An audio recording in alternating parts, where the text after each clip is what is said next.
A very good morning, everyone. Welcome to our second session of 5 a.m. Club. So, today, as planned, we'll go ahead with a meditation and then we'll continue from where we stopped yesterday regarding human mind, regarding its capacity, and also we'll have an overview of various other insights related to our subconscious mind and its potential. So, I hope you all had a good night's sleep. So, let's go ahead. So initially, for the first 5 to 10 minutes, we'll try spending time towards meditation, and then we'll go ahead with our book club review. I hope you guys are all ready.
Yeah. Good morning. A very good morning, everyone. So, as we have been mentioning, uh, the format of 5 a.m. sessions. So, the objective is to make sure that we're all starting the day as early as possible so that we'll have more qualitative time towards our priorities and towards the task at hand. So, as discussed yesterday, based on rough calculation, we all will be getting an additional 3 to 4 hours of qualitative time per day towards various essential activities. And we have the entire day for yourself. So, keeping these objectives in mind, let's go ahead and start our 5 a.m. session. Initially, we'll meditate for a few minutes and then we'll continue with our book review from where we stopped yesterday. And the book which we're reviewing is The Genie Within Your Subconscious Mind. So, I hope you guys are all ready. So, let's start with our meditation. 5 minutes. So, as we're trying to meditate, so let's close our eyes, or it's up to your convenience. Make sure that you're sitting in a comfortable position, and if there are any thoughts that are running or coming across your mind, do not restrict them or don't try to control them. So let them flow, but make sure that you are focusing on your breathing, that is, your inhalations and exhalations. Don't entertain your thoughts. At the same time, don't control them or don't get carried away. Just focus on your breathing, inhalation and exhalation. You can close your eyes or open your eyes and make sure that you are sitting in a comfortable posture. And as you're inhaling, assume or imagine that you're inhaling all the positivity. And as you're exhaling, just imagine you're expelling all the negativity.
The beauty of this exercise is uh, trying to achieve that stillness of mind and awareness of the moment.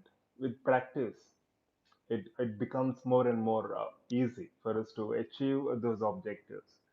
And if you remember, we have discussed something about alpha conditioning. So we are trying to enter into alpha state, a relaxed state, which definitely has a positive impact on our physiology.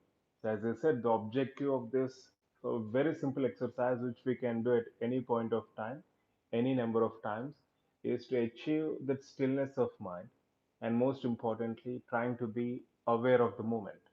Being aware of this moment is very essential for us to appreciate the moment and to enjoy what we're doing. So it can be any activity for that matter. Need not be just meditation, but it's a very good starting point. It can be going through literature, observing, observing or reading a newspaper, maybe watching a TV show. It can be any task or any activity that we perform. Awareness brings the best results, and it allows us to appreciate the current moment. So let's start from where we stopped yesterday. So in yesterday's study club, in the sense the book club, we have seen about the data storage capacity of human brain, and also as aptly termed, it's a super biocomputer we have right in here, and how our subconscious mind operates constantly, how the memory storage capacity is unlimited if not infinite, and how subconscious mind takes things literally. So, and also we have seen how it accepts everything as real and true. And we have also seen the power of imagination or visualization, if you remember. So now let's continue from there. So your biocomputer operates the most phenomenal robot ever made, that is your body. Whereas your conscious mind can only do one thing at a time, your subconscious mind can do trillions of things at a time. Think of what it would take to make a computer that would control a robot that did all the things your body does.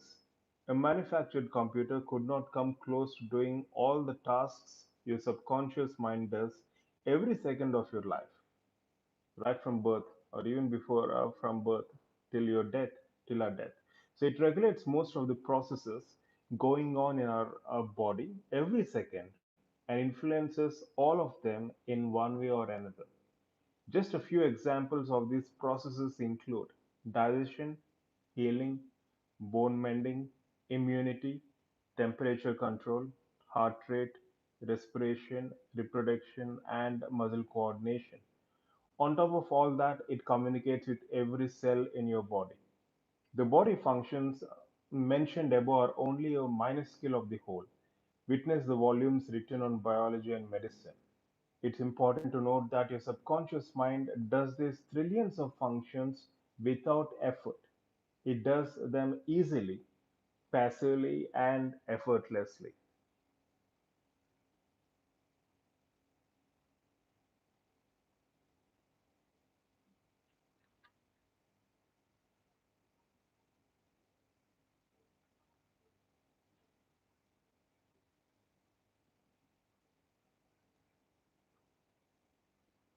Do we have any streaming issue? It's not streaming here.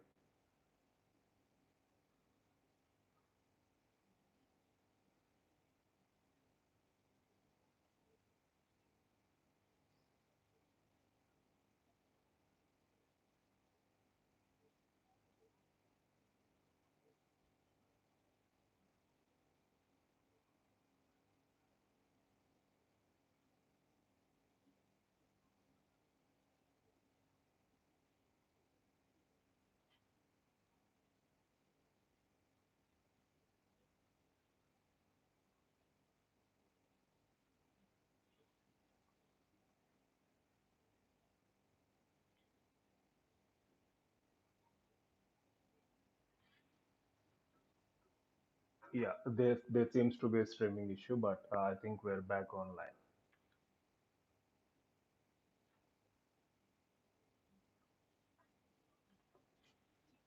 Let me just check it here as well.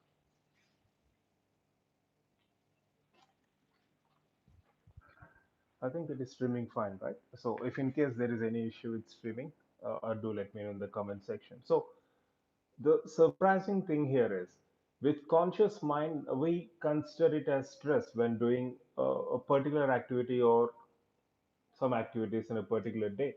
But if you observe one subconscious mind, the various automated processes, we call them as automated processes, but these are the things which are being taken care by your subconscious mind. So no matter how many activities there are that are being performed simultaneously, every second they're being performed effortlessly, passively, and easily by our subconscious mind.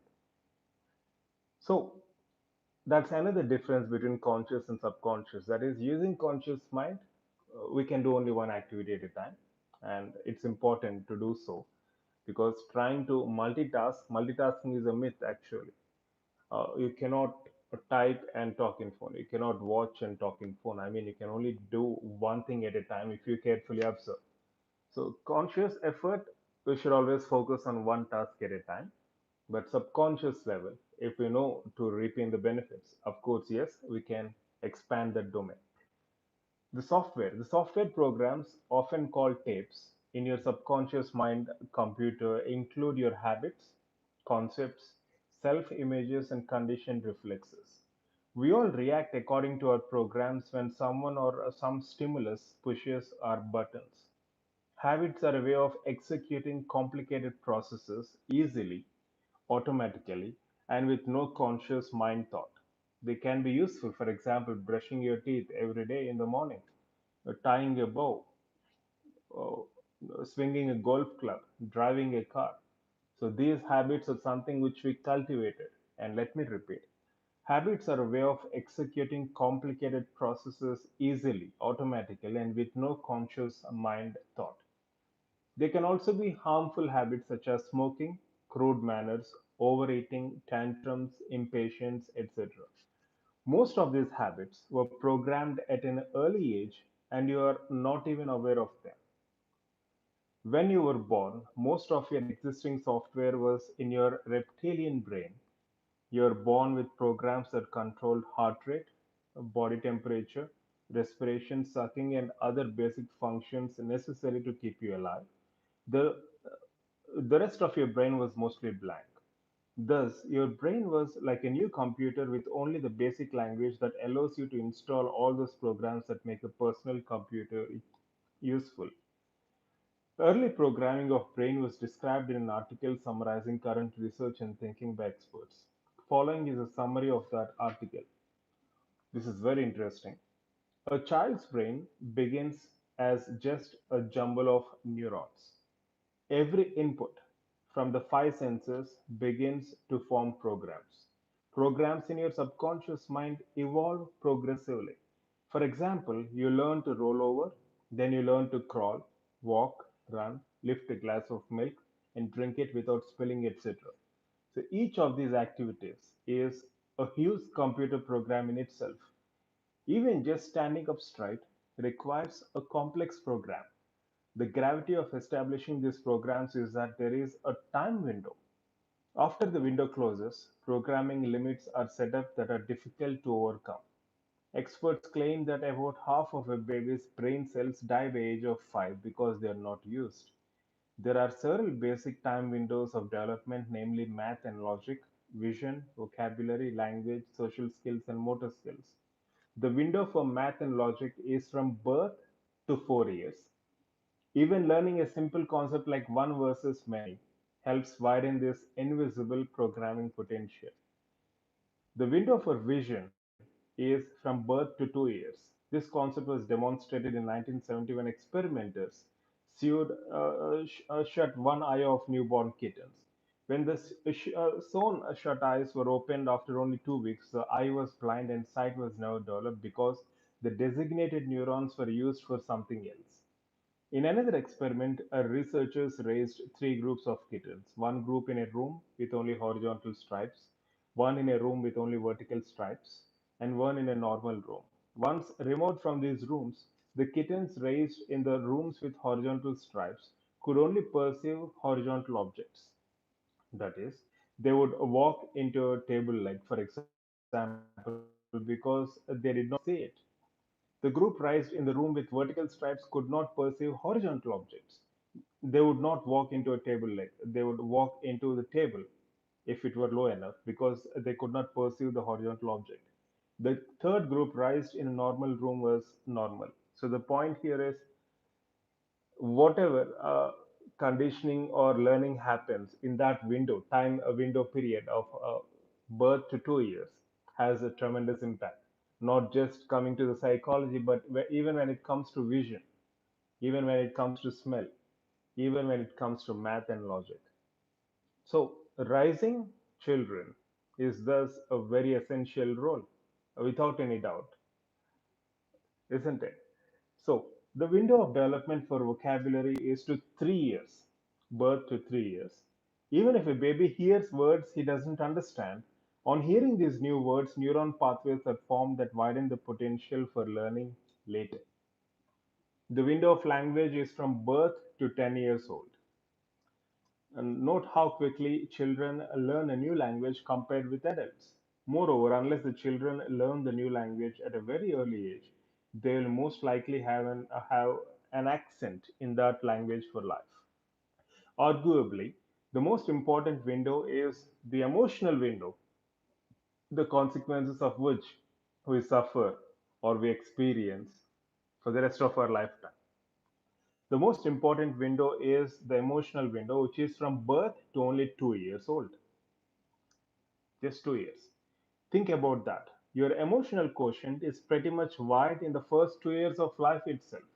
This explains why some adults act childlike under emotional circumstances. That was how their subconscious mind was wired during the emotion window. The window for motor development is to 5 years old. Researchers performed a landmark experiment in which a newborn monkey's hand was bound so that he could only use one finger. After the learning window is passed, the binding was removed from the monkey's hand and he never learned to use his other fingers. So, motor development, window for motor development is up to 5 years. So, the brain cells committed to the useless fingers are used for something else during the window of motor development. A modern example of motor development is Andre Agassi, the tennis player, who has been off and on the number one tennis player in the world. Andre is able to change the game strategy due to his lightning quick reflexes and ability to hit the ball early and on the rise. This takes exceptional reflexes, hand and eye coordination. Andre is also reputed to be the best ever at returning serves. Andrew's programming began when he was few weeks old. His father dangled a ball on a string over Andrew's head, and when Andrew was old enough to hold something, his father gave him a paddle to swing. Andrew's father laid the foundation for creating a large potential for motor development in Andrew's subconscious mind. This concept of learning windows, as we have seen, shows the importance of exposing children to a variety of toys, colors, sounds, conversations, sights, and experiences. Of course, these programming limits are not absolute, but overcoming them can be difficult. Recent research indicates that these windows may last even longer, and the way our brains are wired in the teen years, teenage, also determine how we behave as adults.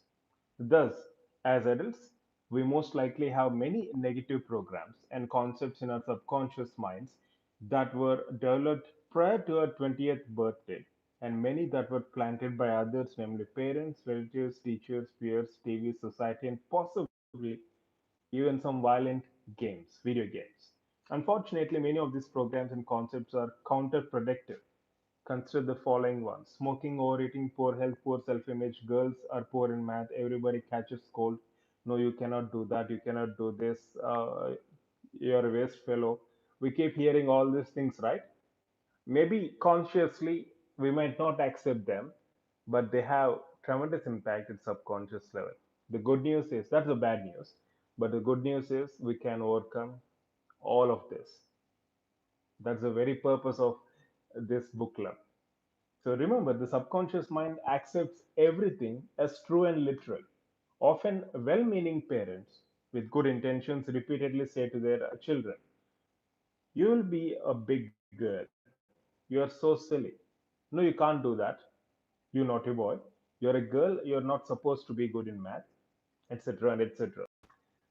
Some thoughtless parents or teachers might program young, malleable subconscious minds with, "You will never amount to anything. You'll never be successful. Don't you ever learn? You're a bad boy. You're a bad girl. You'll never graduate. You're a waste fellow. You're fit for nothing."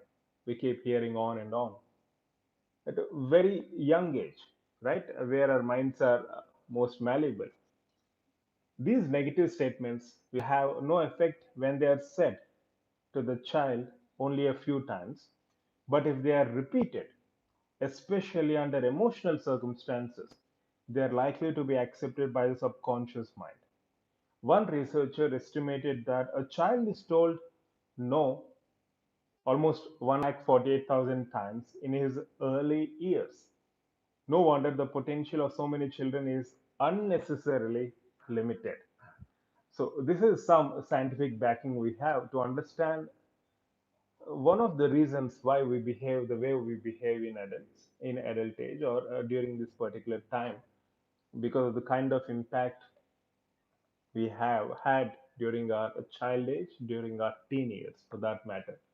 So, I've seen about various time windows, and also I've seen about the impact planting negative suggestions in our subconscious mind has ultimately in developing any kind of habit. It can be good habit, it can be even bad habit, right? Because subconscious mind doesn't know the difference between good or bad.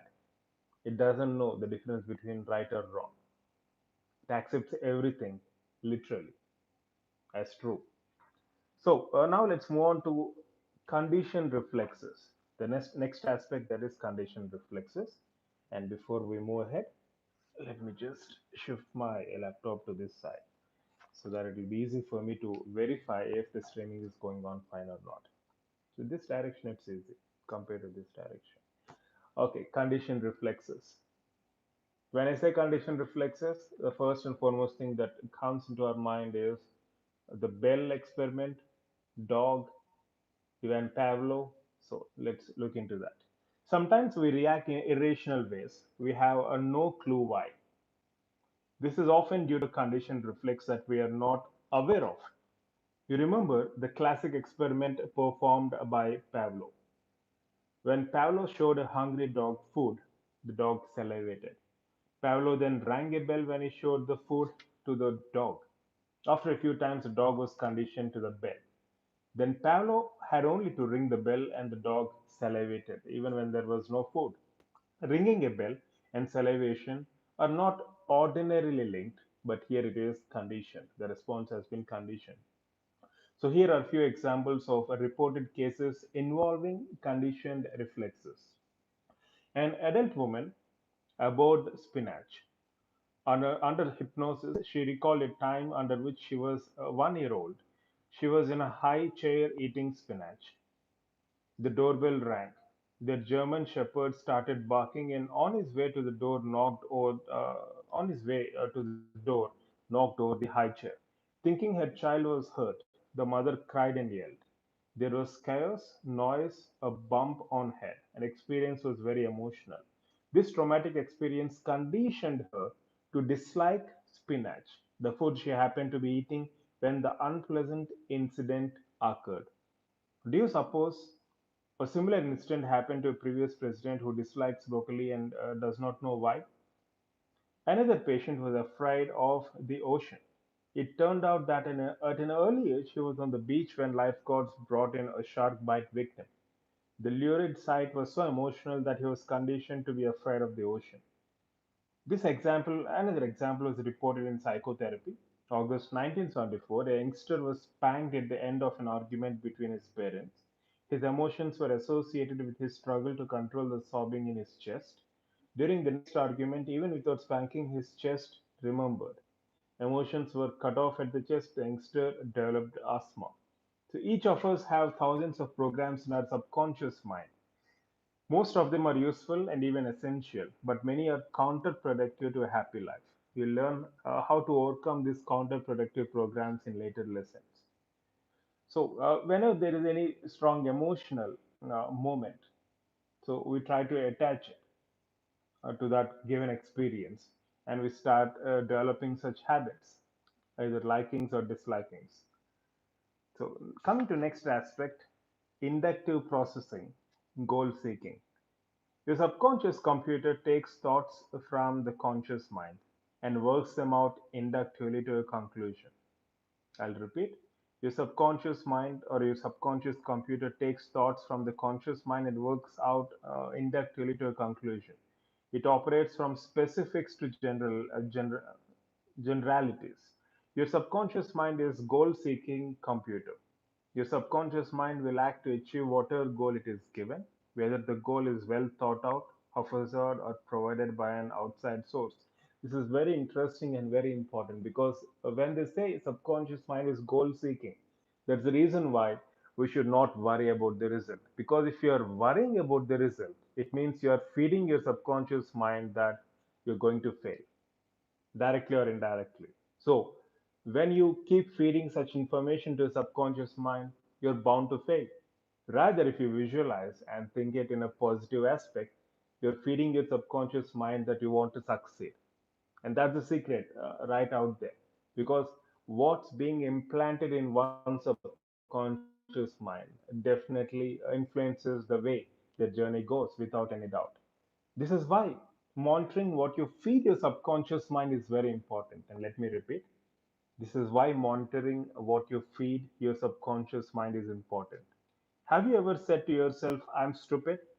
If you said it enough and said it with emotion, your genie responds by replying, yes, master, I can make you look stupid. No problem, I can do it easily and effortlessly. Remember, subconscious mind does everything easily, effortlessly.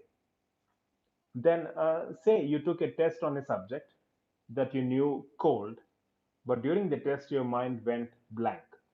Could it have been your subconscious mind simply obeying your command? Ever told yourself that you're clumsy? Your genie responds by saying, yes, master, I can make you clumsy. That's easy and effortless. Then, for no reason, you tripped or dropped an easy fly ball and embarrassed yourself. Ever say to yourself that you're shy and unpopular? If you said it often and with emotion, your genie responds by saying, yes, master, I can make you shine unpopular by having you behave in unsocial ways. No problem. That's easy and effortless. You do not have to think about it. I'll just do it. I'll just do it for you. Then, after acting like a dog, you say to yourself, why do I act that way? Well, now you know why. You asked for it, you programmed it. Your conscious mind asked for it, and you programmed your subconscious mind accordingly. Maxwell Maltz, Psychocybernetics. I'm lucky enough to read that book. It's an amazing book. Maxwell Maltz, a plastic surgeon, wrote a classic book, Psychocybernetics, on this subject. Dr. Maltz observed that when he corrected grotesque features, he's a cosmetic surgeon, his patients behaved in one of the two ways. Some changed their personality and became more outgoing and successful. Conversely, some did not change.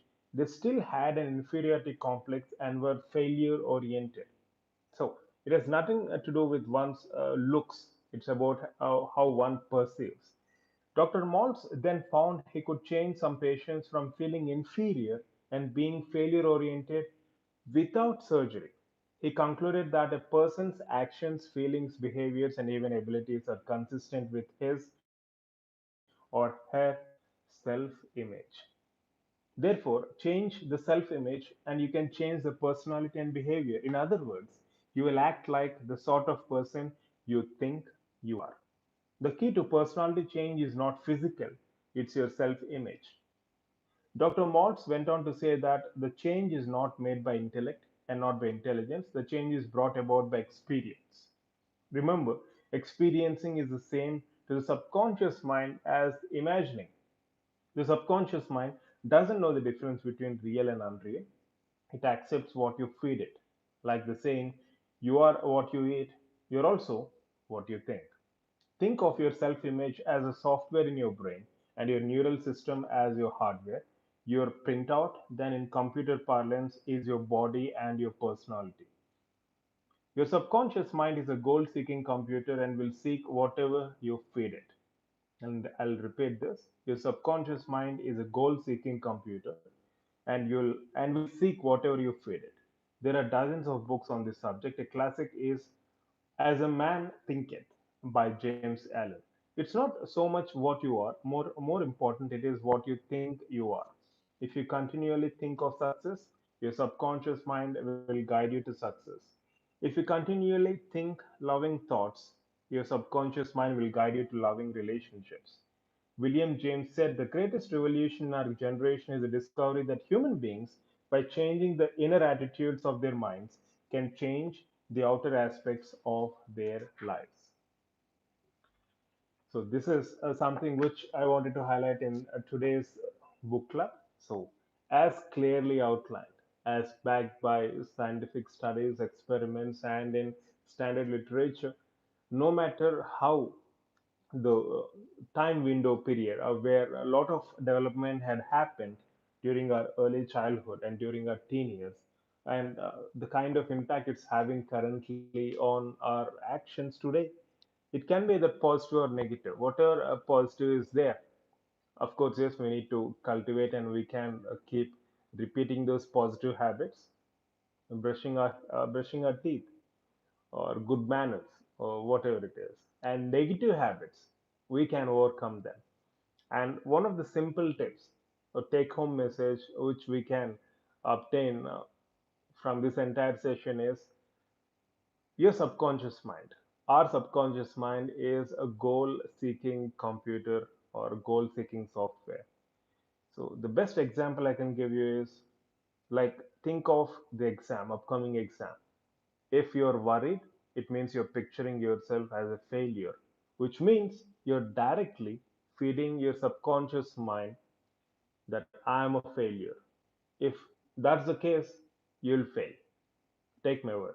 But if you feed your subconscious mind that I'm going to succeed by expressing yourself or by not worrying about the exam, but by focusing on the process, enjoying each and every moment, and then trying to appreciate the value of learning these things because it's an amazing opportunity, as I keep on reminding this entire preparation phase.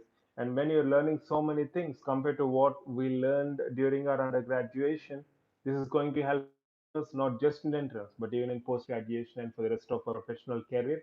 Having this orientation, which simply means that you're feeding your subconscious mind that I'm learning so many new things and great things and I'm going to be successful. If you feed this kind of information to your goal seeking subconscious mind, you'll start experiencing all the difference, even though it might not happen instantaneously like WhatsApp message delivery. It might take time, but it definitely works out because, after all, we are all having this software of subconscious mind. And as rightly mentioned by the author, this body, the personality that we express, is like a printout of this what's being reflected or what's being written as code in that particular software. So I hope the session was useful. Your feedback is always welcome. And I'm glad some of you joined early in this 5 a.m. club. It's not easy. I really appreciate you for joining us early in the morning. So start your day early, make maximum use of it, take periodic breaks, enjoy your preparation, and for any further assistance or guidance, feel free to get back through mail 24 by 7 at proudtobedentist@gmail.com. Also, you can check our website ptbdacademy.com. So wish you all the best. Love you all. Have a fantastic day ahead. I'll see you tonight at 9 p.m. IST in our dinner session. Take care.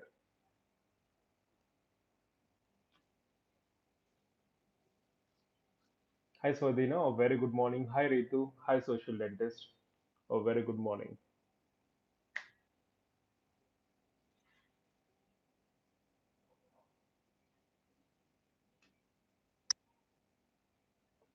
As I was mentioning about Ivan Pavlov's experiment, 5 a.m. sessions, switching on all these lights, talking, it's a kind of conditioned reflex to toffee, indicating that she has to sleep even more.